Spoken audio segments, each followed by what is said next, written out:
പറശ്ശിനി മുത്തപ്പൻ മടപ്പുര ദർശനത്തിനെത്തിയവരെ lodge വാടകയുമായി ബന്ധപ്പെട്ട തർക്കത്തെ തുടർന്ന് മർദ്ദിച്ച കേസിൽ പ്രതിക്ക് 2 വർഷം തടവും 10,000 രൂപ പിഴയും. മുത്തപ്പൻ ടൂറിസ്റ്റ് ഹോം ജീവനക്കാരനായിരുന്ന ആറളത്തെ ഷൈജുവിനെയാണ് തലശ്ശേരി അഡീഷണൽ ജില്ലാ സെഷൻസ് കോടതി ശിക്ഷിച്ചത്. കോഴിക്കോട് പന്തീരങ്കാവ് സ്വദേശികളെയാണ് മർദ്ദിച്ചത്.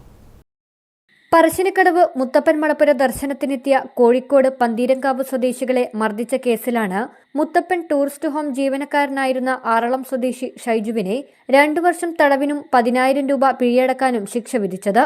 തലശ്ശേരി അഡീഷണൽ ജില്ലാ സെഷൻസ് കോടതി ജഡ്ജി ഫിലിപ്പ് തോമസാണ് ശിക്ഷ വിധിച്ചത്.